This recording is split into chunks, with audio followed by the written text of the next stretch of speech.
Sore itu dengan santainya aku duduk di teras rumah sambil membaca komik Jepang kesukaanku. Biasanya kalau sudah bersantai begini aku selalu lupa waktu. Untuk itulah aku memilih waktu sore untuk jadi jam santaiku. Karena di waktu ini aku tidak akan lupa waktu. Adzan maghrib akan berkumandang dan aku pun sudah pasti segera masuk seperti orang pada umumnya. Aku sendiri biasa dipanggil Nata atau kependekan dari Natasha. Sambil ditemani musik yang berasal dari earphone-ku, aku membuka tiap-tiap lembar dari komik yang aku baca ini. Sekitar 1,5 jam aku duduk, bapakku kemudian datang dan menyuruhku masuk pada pukul 15.00.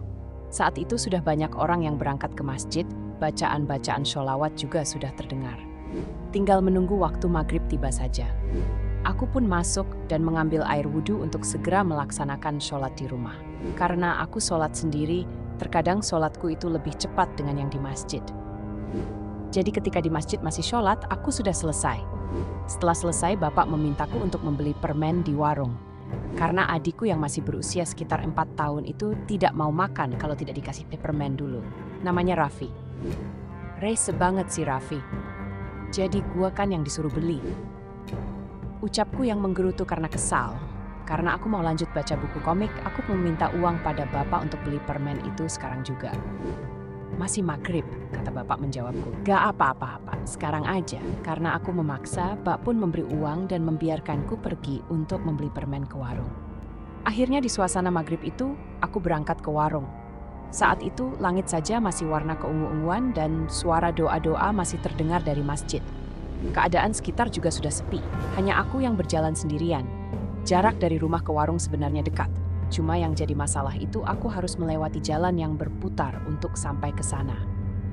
Yang membuat aku merinding adalah posisinya. Sosok itu tidak berdiri dengan kaki, ia berdiri dengan tangan. Jadi posisinya terbalik. Matanya melotot ke arahku sambil terus memamerkan lidah panjangnya yang menjulur. Karena tidak bisa menahan takutku lagi, aku teriak kecil dan langsung menerobos 3 orang yang ada di depanku. Aku lari secepat mungkin ke rumah sambil menangis. Terus berlari, bahkan sampai sandalku putus. Tapi aku tak peduli, yang penting cepat sampai di rumah. Aku sampai di rumah dengan keadaan menangis ketakutan, bapakku langsung keluar dan menanyaiku. Tapi aku tidak bisa menjawab, serta terus menangis. Aku pun dibawa masuk ke rumah, tapi tetap saja aku terus menangis. Aku yang sudah ketakutan setengah mati masuk kamar sekitar selesai Isya dan langsung tidur sampai keesokan paginya. Dan di pagi hari itu, aku jatuh sakit selama 2 hari. Dan setelah sembuh, aku baru bisa cerita ke bapak mengenai kejadian waktu itu. Karena kejadian itu juga, aku pun trauma. Aku tidak pernah lagi keluar di waktu maghrib. Terus dia waktu kalau dia pagi sering aku kalau setelah maghrib, setelah jadi keliran. Dan kini aku mempercayai omongan itu.